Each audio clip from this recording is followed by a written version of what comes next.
Welcome into Jags Now, presented by Chat Sports. I am your host, Cullen Brown, and on today's show, I'm going to give you guys my perfect offseason for the Jacksonville Jaguars before the start of the 2026 NFL season.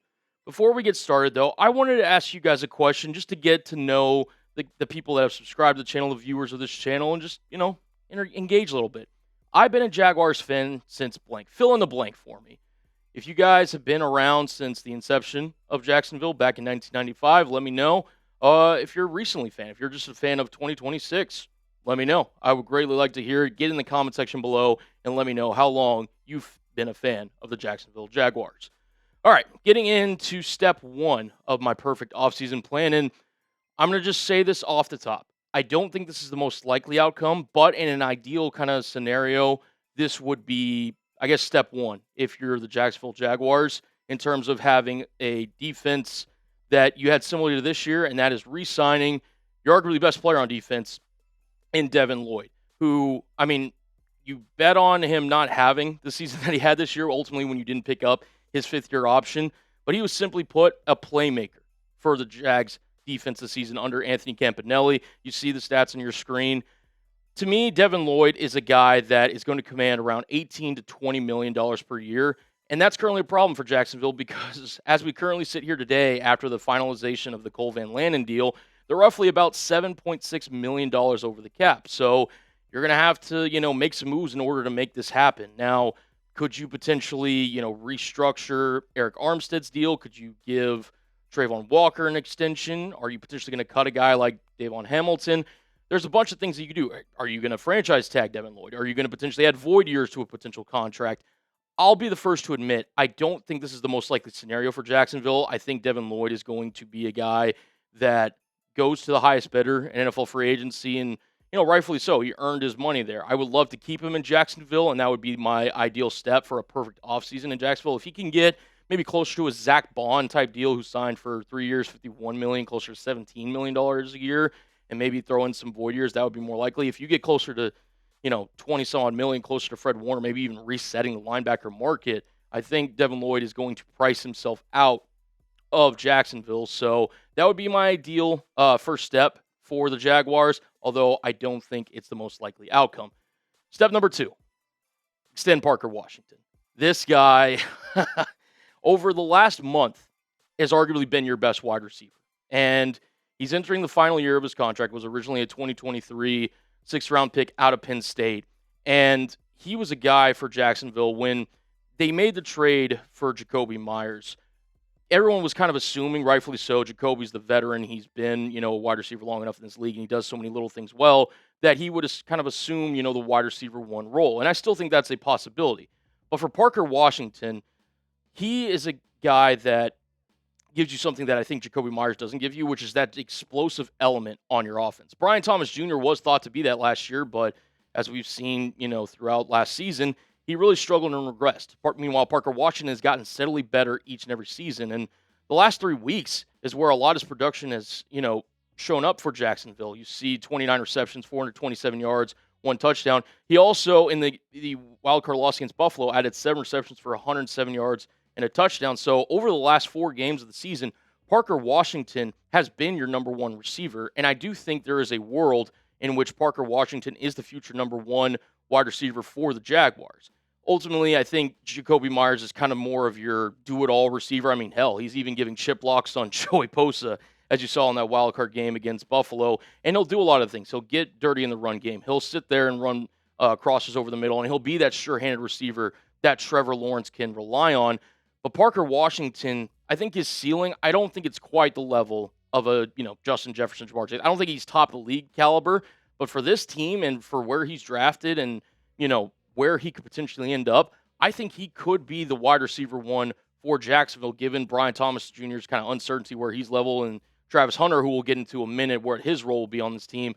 But Spotrac gave a projection in terms of a potential Parker Washington extension of 4 years, $56 million deal. That's roughly around what Khalil Shakir got in Buffalo. And if I'm Jacksonville and I have the opportunity to sign Parker Washington to this deal, I'm being aggressive and I'm getting ahead of it, and I'm signing him to this deal. You were aggressive with Jakobi Meyers after you traded him. You were aggressive with Cole Van Lannon after, you saw the potential and you saw the progress and you saw the play of your stud offensive lineman. I think Parker Washington is next in line to get an extension from Jacksonville, and he would be one of my top priorities if I am GM James Gladstone for Jacksonville.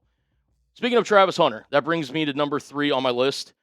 And we're going to kind of get into this, kind of breakdown of Travis Hunter and where I think he's going to be best used at, which I think would be the cornerback position for Jacksonville. Because ultimately, listen, you invested a high draft pick in this guy. You ultimately traded up and, leveraged a lot of assets for Travis Hunter. So we'll get into more of that here in just a second. But we are one of 7 new channels that launched here at Chat Sports. And right now, we're currently sitting at second most subs between right behind Panthers Day, which is at 637. We're sitting at 571. Round of applause for you guys, by the way. Shout out to representing Duval County. Bucks Breakdown's catching up. The Florida rival that we've got here at Chat Sports at 555 subs.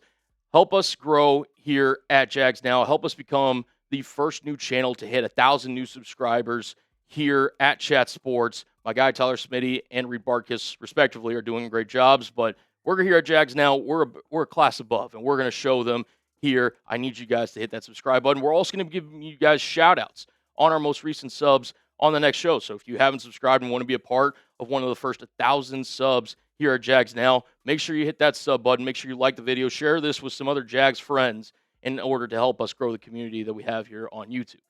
Getting back to Travis Hunter. So Travis Hunter, when I was initially scripting this show out and kind of coming up with my process, I really think Travis Hunter is best used at the cornerback position. I think you have your wide receiver trio in, Parker Washington, Jacoby Myers, and obviously Brian Thomas Jr., with Travis Hunter just being, kind of a luxury of items. And my whole thought process was just to have him, exclusively be at cornerback. Well, this morning when I was walking into work, James Gladstone and Liam Coen spoke to Jaguars media members, and credit to Demetrius Harvey here, who covers the Jaguars for Jacksonville.com, had this to say in regards to the Gladstone's press conference, saying that his rehab process is going as expected, which is, good news for Jaguars fans.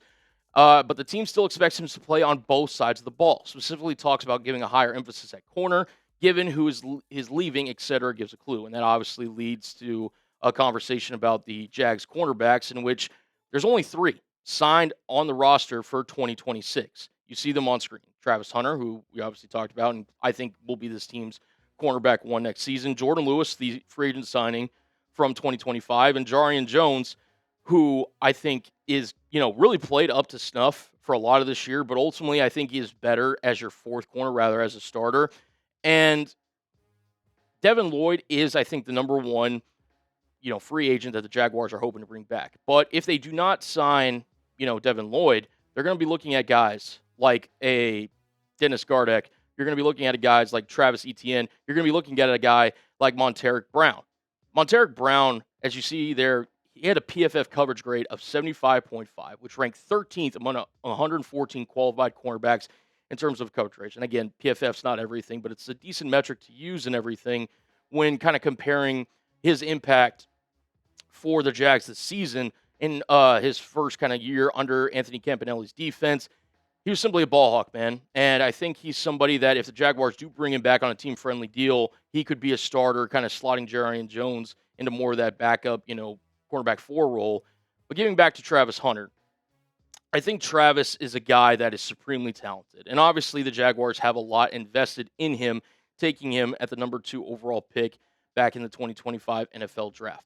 And you saw the potential. I get that he clearly has the ability to play receiver. I get that his, ceiling in terms of a dual athlete playing on both sides of the ball is something that you're hoping that you can, extract the most out of given that draft pick. But part of the reason that he wasn't able to get through his full potential in his rookie year was that, he got injured. And football is a violent game. Football is a very, game that is something that can wear on you given the more snaps. I mean, this is no longer college football. You're not covering John Smith from Arizona State. You're covering, Jamar Chase, Justin Jefferson, A.J. Brown, some of the best wide receivers in the National Football League. And then you're having to run routes against guys like Patrick Surtain, Christian Gonzalez, the likes of some of the best corners in the league. So for Travis to have the mental fortitude, I'm not doubting the fact that he can, on any given Sunday, give you however many snaps, 80 given snaps, at both the cornerback and wide receiver position. But to me, he's best served as primarily just using as a cornerback one for this team, given their depth at wide receiver versus their lack of depth at cornerback. And I think if the Jaguars want to get the most out of Hunter and their investment, they will use him primarily at corner with, occasional situational packages on offense at wide receiver. Bringing you to the last point here for the perfect offseason. Jaguars, listen, they've made a lot of aggressive moves under James Gladstone. And part of the reason that they were able to get Travis Hunter was they traded their future 2026 first-round draft pick.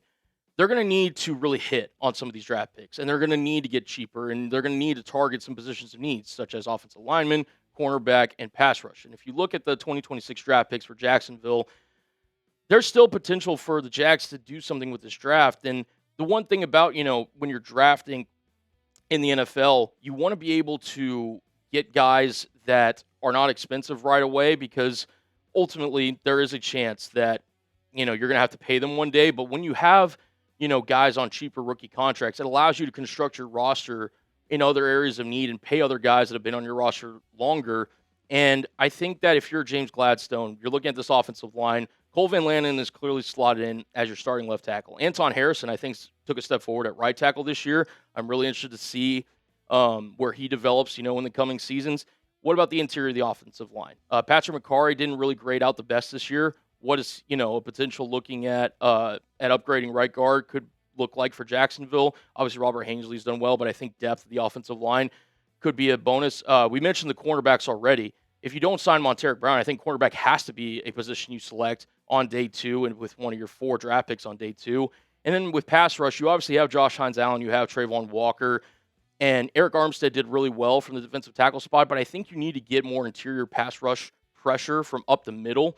And I think that defensive line / more depth on the edge positions will be positions of need for Jacksonville and James Gladstone. So look for those positions to be targets in the draft, and you obviously need to hit them. I mean, everyone's obviously trying to get the best draft picks possible if you're James Gladstone, but those would be the 3 positions of need that I would target. All right. Thank you for tuning in and staying through today's video. Name a player that you want to draft or sign this offseason. Was it somebody that I missed? Was it somebody that I maybe included on this video? Let me know down in the comments section of today's video. Thank you guys so much for tuning in to this episode of Jags Now presented by Chat Sports. And as always, Duval! We'll see you next time.